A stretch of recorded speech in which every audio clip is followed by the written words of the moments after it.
Hello बच्चों, आपका हमारे YouTube चैनल आरती एजुकेशन क्लासेस में स्वागत है। आज के वीडियो में हम देखेंगे जो हमें राज्य शिक्षा केंद्र से जो पुस्तकें प्राप्त हुई है उसमें हम विषय पर्यावरण पर आधारित कुछ पाठ 1 के प्रश्न उत्तर देखेंगे। इसमें 8th ग्रेड अभ्यास पुस्तिका में हमें चारों विषय दिए हुए हिंदी, अंग्रेजी, गणित, पर्यावरण है ना। तो इसमें हम आज के वीडियो में हम देखेंगे पर्यावरण से पाठ 1 के बारे में। तो इसमें 8th ग्रेड वर्कबुक प्रश्नोत्तर पुस्तिका दी हुई है। क्या है? कक्षा 5 का पर्यावरण अध्ययन। तो इसमें हम सबसे पहले देखेंगे अनुक्रमणिका दी हुई है। यहाँ पर हमें अनुक्रमणिका में कितने 8th ग्रेड अभ्यास पुस्तिका में कितने पाठ है उसके बारे में बताया गया है। तो हमें इस पाठ्य पुस्तक में हमें 23 पाठ दिए हुए हैं। जैसे कि एक के बाद हमें पहला पाठ है हमारा कैसे पहचाना चींटी ने दोस्तों को। आज हम इस पाठ के प्रश्न उत्तर देखेंगे और आने वाले वीडियो में हम अगले जो पाठ है उनके भी प्रश्न उत्तर देखेंगे। तो यहाँ पर हम देख रहे हैं आज के वीडियो में पाठ 1 कैसे पहचाना चींटी ने दोस्तों को। तो हमें इसके प्रश्न उत्तर देखना है। प्रश्न 1, निम्नलिखित जानवर अपना भोजन ढूंढने के लिए कौन सी इंद्रियों का उपयोग करते हैं। यह हमें पुस्तक जो हमारी है पाठ्य पुस्तक उसमें पृष्ठ क्रमांक 3 का पैराग्राफ क्रमांक 2 और पृष्ठ क्रमांक 7 का पैराग्राफ क्रमांक 2 एवं पृष्ठ क्रमांक 12 का पैरा क्रमांक 4 पर इसका उत्तर हमें मिल जाएगा। तो यहाँ पर हम सबसे पहले देखेंगे हमारा प्रश्न क्या है। निम्नलिखित जानवर अपना भोजन ढूंढने के लिए कौन सी इंद्रियों का उपयोग करते हैं। तो कौन सी इंद्रियों का उपयोग करते हैं, हमें यहाँ पर क्या दिया हुआ है, जानवरों के नाम दिए हुए। पहला है कुत्ता, चील, मच्छर, चींटी और शेर। तो इसमें हम सबसे पहले देखेंगे कुत्ता। अपना भोजन ढूंढने के लिए किस इंद्रियों का उपयोग करता है। कुत्ता आँख से देखकर अपना भोजन ढूंढता है। फिर अगला है चील। चील की नज़र बहुत तेज होती है, वह बहुत ऊंचाई से भी देख लेती है अपना भोजन। तो चील क्या है, आँख का उपयोग करती है अपना भोजन ढूंढने के लिए। फिर अगला है हमारा मच्छर। मच्छर अपना भोजन नाक से सूंघकर ढूंढता है। फिर अगला है चींटी। चींटी भी नाक से सूंघकर ही अपना भोजन ढूंढती है। फिर है शेर। शेर आँख के द्वारा अपना भोजन ढूंढते हैं। यहाँ पर हम देखेंगे कुत्ता आँख के द्वारा, चील आँख के द्वारा, मच्छर नाक के द्वारा, चींटी नाक के द्वारा और शेर आँख के द्वारा। अब हमारा अगला प्रश्न है प्रश्न नंबर 2, दिए गए जानवरों के चित्र से उनकी विशेषताओं का मिलान कीजिए। क्या करना है, हमें इस प्रश्न में जोड़ी मिलाना है। हमें यहाँ क्या दिया हुआ है, जानवरों के चित्र दिए हुए हैं और उनकी विशेषताएं दी है, इनका हमें मिलान करना है। अगर आपको पाठ्य पुस्तक में देखना है तो पृष्ठ क्रमांक 6 का पैराग्राफ क्रमांक 2, पृष्ठ क्रमांक 9 का पैराग्राफ क्रमांक 2 और 3 एवं पृष्ठ क्रमांक 10 का पैराग्राफ क्रमांक 3 पर आपको ये प्रश्न मिल जाएगा। तो यहाँ पर हमें देखेंगे हम यहाँ कौन से जानवर दिए। हमें यहाँ मछली, छिपकली, फिर ये उल्लू और ये नाग। तो इतने हमें दिए हुए हैं। इसका हमें क्या करना है, इनकी विशेषताओं से इनका मिलान करना है। तो हमारा पहला क्या है, यह देखने के लिए अपना सिर घुमाता है। तो कौन सा जानवर देखने के लिए अपना सिर घुमाता है, तो उल्लू। उल्लू क्या करता है, देखने के लिए अपना सिर घुमाता है। तो हम यहाँ इसकी जोड़ी मिलाएंगे। फिर हमारा अगला है, यह जमीन पर कंपन महसूस करता है। मतलब क्या करेंगे, यह इसकी विशेषता है। सांप की विशेषता क्या है, यह जमीन पर कंपन महसूस करता है, यह सांप की विशेषता है। फिर अगला है हमारा, यह संदेश देने के लिए विभिन्न ध्वनियाँ निकाल सकता है। तो इसका जो है इसकी विशेषता किसकी है, ये छिपकली की विशेषता है कि छिपकली कई प्रकार की आवाज़ें निकाल सकती है संदेश देने के लिए। तरह तरह की आवाज़ छिपकली निकाल सकती है। तो यह छिपकली की विशेषता है, तो हम इसकी जोड़ी इससे मिलाएंगे। फिर हमारा अगला है, अगली विशेषता, यह ठंड के मौसम में सोती है। सभी को पता है कि मछली कहाँ रहती है, पानी में। तो वहाँ क्या होती है, ठंडक होती है। तो ठंड के मौसम में कौन सोती है, मछली। तो यह हमारे इसका यहाँ हमने इन जानवरों की विशेषताओं से उनकी जोड़ी मिलाई। फिर हम हमारा अगला प्रश्न देखेंगे प्रश्न नंबर 3, निम्नलिखित चीजों को उनकी गंध के आकार पर बुरा या अच्छा के रूप में वर्गीकृत करें और नीचे के कॉलम कचरा डंप, कच्चा अंडा, साबुन, अचार, कॉफी, मछली, सड़ा हुआ भोजन, पेट्रोल, गंदे मोजे, फूल। इनको हमें क्या करना है, इनकी गंध के आधार पर बुरा या अच्छा, मतलब उनकी गंध अच्छी लगती है या बुरी आती है, इस पर हमें उनको विभाजित करना है। तो यह हमें कहाँ मिलेगा, पाठ्य पुस्तक में पृष्ठ क्रमांक 4 एवं 5 पर। तो हम यहाँ पर देखेंगे अच्छी गंध आने वाले, जैसे पहले कचरा डम। कचरा डम में क्या होगा, गंदी बुरी गंध आएगी, तो हम इसको इधर रख देंगे। हमने यहाँ पर वर्गीकृत कर दी है, जैसे अच्छी गंध साबुन, कच्चा अंडा, अचार, कॉफ़ी, फूल। फिर बुरी गंध में क्या है, मछली, सड़ा हुआ भोजन, गंदे मोजे, कचरा डंप और पेट्रोल। तो ये क्या हो गया, हमारी अच्छी गंध और बुरी गंध की हमने क्या कर दिया, इनको विभाजित वर्गीकृत कर दिया, अलग अलग कर दिया कि इन चीज़ों की हमें अच्छी गंध आती है। अच्छी गंध किसकी आती है, साबुन, कच्चा अंडा, अचार, कॉफ़ी और फूल। बुरी गंध मछली, सड़ा हुआ भोजन, गंदे मोजे, कचरा डंप, पेट्रोल। ये क्या हमें जो प्रश्न में दिया था उसी में से छाट कर हमने यहाँ इनको अलग अलग किया है। तो यह हमारे प्रश्न नंबर 3 का उत्तर हो गया। फिर हम अगला प्रश्न देखेंगे, प्रश्न नंबर 4। कुछ जानवरों के नाम नीचे दिए गए हैं, दी गई सारणी में उनके नाम छाटकर लिखिए।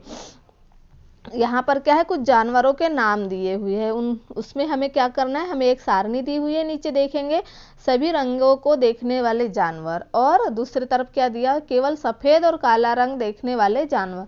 तो हमें क्या करना है, इनको डिवाइड करना है। तो यहाँ पर क्या हो जाएगा, पहले जानवर का नाम क्या है, कौवा, फिर चमगादड़, कुत्ता, गाय, लोमड़ी और उल्लू। ये क्या हो गया, ये हमें जानवरों के नाम दिए हैं, हमें क्या करना है, इनको अलग अलग करना है। जैसे कि यहाँ पर दिया है सभी रंगों को देखने वाले जानवर, और ये क्या हो जाएगा, केवल सफ़ेद और काला रंग देखने वाले जानवर।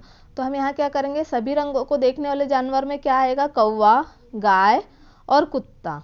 हमें यहाँ जो नाम दिए उसमें से कौवा, कुत्ता और गाय, ये क्या है, सभी रंगों को देखते। फिर अगला, केवल सफ़ेद और काले रंग को देखने वाले जानवर, उल्लू, लोमड़ी और चमगादड़। ये क्या हो गया, केवल सफ़ेद और काला रंग देखने वाले जानवर हो गए। तो हमने क्या करा, इस सारणी में इनको छाटकर अलग अलग कर दिया है। ये हमारे प्रश्न नंबर 4 का उत्तर था। अगला प्रश्न है हमारा, दिए गए चित्र को ध्यान से देखिए और प्रश्नों के उत्तर दीजिए। हमें यह चित्र दिया हुआ है, आप अपने एडग्रेड अभ्यास पुस्तिका में भी देख लीजिए चित्र। ये तो ये चित्र क्या कहाँ मिलेंगे हमको, पृष्ठ क्रमांक 9 के पैराग्राफ क्रमांक 2। ये हमारी अभ्यास पुस्तिका स्कूल वाली जो पुस्तक है पर्यावरण के, उसमें मिलेगा। और एडग्रेड अभ्यास पुस्तिका में देखो, इसका चित्र हमें अच्छे से नहीं दिख रहा, लेकिन ये हमें क्या दिख रहा, लंगूर का चित्र दिख रहा। तो चित्र में दिखाए गए जानवर का नाम लिखिए। तो क्या है, ये लंगूर का चित्र है, तो हम यहाँ क्या लिखेंगे, लंगूर। फिर हमारा अगला प्रश्न है, यह अन्य जानवरों को खतरे का संकेत कैसे देता है। अब ये खतरे का संकेत कैसे देता है, जंगल में अन्य जानवरों को जैसे खतरा है तो कैसे बताएगा। जंगल में ऊंचे पेड़ पर बैठकर, सभी को पता है कि लंगूर कहाँ बैठता है, ऊंचे पेड़ पर बैठकर विशेष आवाज़ निकालकर अपने साथियों को संदेश देता है। वह एक विशेष प्रकार की आवाज़ निकालता है, तो जैसे इनके साथी उससे समझ सकते हैं कि यह हम कहीं खतरे में है, तो वह उससे संकेत उन्हें मिल जाता है, वह संदेश देता है, तो सभी जानवर सचेत हो जाते हैं। तो इस तरह लंगूर अपने साथियों को संकेत देता है। फिर हमारा अगला प्रश्न है प्रश्न नंबर 6। यहाँ पर हम देखेंगे प्रश्न नंबर 6 को,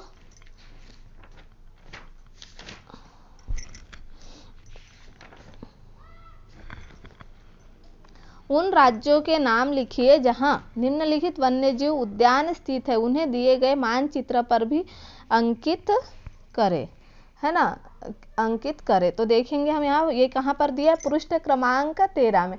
तो अब यहाँ पर हम इनका देखेंगे। प्रश्न 1 है, जिम कॉर्बेट राष्ट्रीय उद्यान कहाँ है, उत्तराखंड में। फिर क्या है, बांदीपुर अभयारण्य कर्नाटक में। फिर है हमारा अगला, पेरियान अभयारण्य भारत, सुंदर राष्ट्रीय वन उद्यान पश्चिम बंगाल और कांजीरंगा राष्ट्रीय उद्यान असम में। फिर हमारा अगला प्रश्न है प्रश्न नंबर 7, वस्तुओं के निम्नलिखित व्यवहार के कारण बताइए, जंतुओं के निम्नलिखित व्यवहार के कारण बताइए, है ना। तो ये हमें कहाँ मिलेगा, पृष्ठ क्रमांक 1 का पैराग्राफ क्रमांक 2 पर मिलेगा। तो हम यहाँ देखेंगे, जैसे ही आप नींद में सोए कुत्ते के पास से गुजरे, कुत्ता उड़ गया। तो कुत्ता क्यों उड़ जाता? अगर नींद में सोए हुए कुत्ते के पास से अगर आप गुजरते हो तो कुत्ता क्यों? क्योंकि उसके सुनने की क्षमता अधिक होती है तो वह उड़ जाता है। जैसे हम यहाँ उत्तर में लिखेंगे कुत्ते की सुनने की क्षमता अधिक होती है तो वह क्या होता है? उड़ जाता है। तो यह हमारे प्रश्न नंबर 7 में पहले प्रश्न का उत्तर था। फिर हमारा अगला प्रश्न है, आप खेल के मैदान में खाना खा रहे और एक चील अचानक नीचे आ गई और तुम्हारी रोटी छीनकर उड़ गई। तो ये हमें देखिए, ये प्रश्न का हमें कहाँ मिलेगा? पृष्ठ क्रमांक 1 के पैराग्राफ क्रमांक 1, पृष्ठ क्रमांक 7 और पैराग्राफ क्रमांक 2। तो आप बाहर बैठकर अगर खाना खा रहे खेल के मैदान में, चील ऊपर से आकर हमारे हाथ से रोटी छीन कर ले गई। तो क्यों लेकर गई? इसका कारण ये है, तो यहाँ हम उत्तर में लिखेंगे चील की देखने की क्षमता अधिक होती है। चील को अधिक दूरी वाली वस्तु दिखाई देती है। चील बहुत ऊंचे से भी देख सकती है कि नीचे क्या है, इसलिए चील हमारे हाथ से रोटी छीनकर लेकर उड़ गई। और इसका उत्तर है चील की देखने की क्षमता अधिक होती है, चील को अधिक दूरी वाली वस्तु दिखाई देती है। फिर हमारा अगला प्रश्न है, कुत्ते सड़कों पर इधर उधर कुछ सूंघते हैं। यहाँ देखो चित्र में भी दिया हुआ है, कुत्ते सड़कों पर इधर उधर कुछ सूंघते हैं। इसमें क्या? पृष्ठ क्रमांक 3 का अंतिम पैराग्राफ में आपको मिलेगा, ये पर्यावरण की पाठ्य पुस्तक।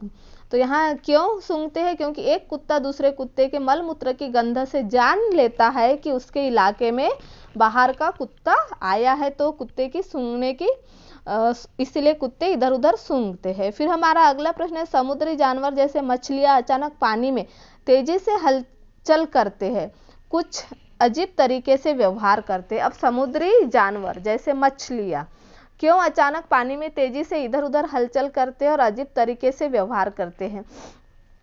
तो इसका उत्तर हम देखेंगे पृष्ठ क्रमांक 9 के पैराग्राफ क्रमांक 3 में, ये हमारे पाठ्य पुस्तक में दिया हुआ उत्तर है इसका। सन 2004 दिसंबर में आए सुनामी से कुछ समय पहले जानवरों के अजीब व्यवहार और उनके द्वारा दी गई चेतावनी भरी आवाज़ों को अंडमान की एक खास आदिवासी जाति समझ गई।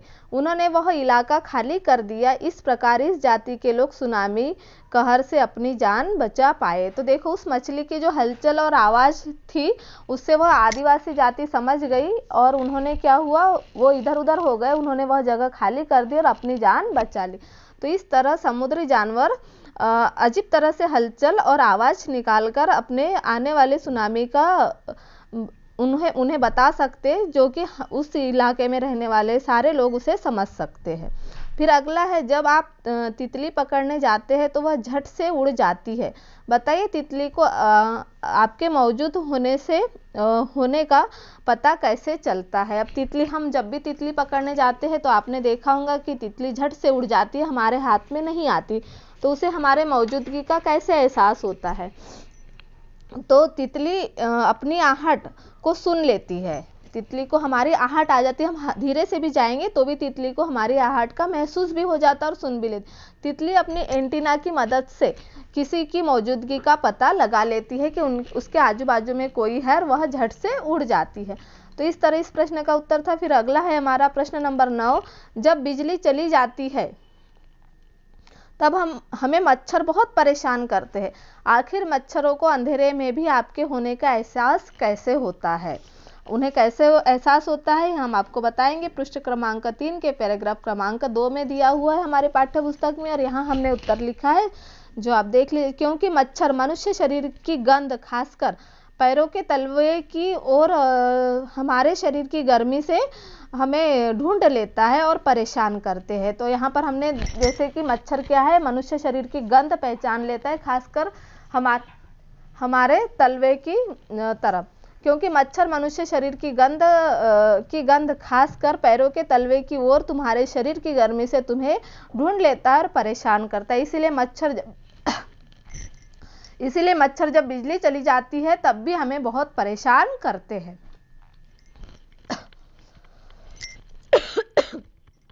हमारा अगला प्रश्न है प्रश्न नंबर 10। छोटू ने कल का रखा समोसा खाने की जिद की। मम्मी ने कहा समोसा खराब हो गया। आपकी मम्मी को खाना खराब होने का पता कैसे चलता है? तो यहाँ पर देखेंगे हम, खाना खराब होने से क्या होता है, उसमें विशेष प्रकार की गंध आने लगती है। और खाने का स्वाद भी बदल जाता है। इसीलिए छोटू की मम्मी को खाना खराब होने का एहसास हो गया था। इस प्रकार हमने आज के वीडियो में पर्यावरण कक्षा 5 के पर्यावरण के 8th ग्रेड अभ्यास पुस्तिका के पाठ एक के बारे में बताया है। अब हम आपको आने वाले वीडियो में अगले पार्ट के बारे में भी प्रश्न उत्तर बताएंगे। यदि आपको हमारा वीडियो अच्छा लगे तो इसे सब्सक्राइब ज़रूर कर लीजिए और बेल आइकन पर प्रेस करना ना भूलिए, ताकि आपको आने वाले वीडियो का नोटिफिकेशन मिलते रहे और आपको ऐसे ही सभी प्रश्नों के उत्तर मिलते रहे।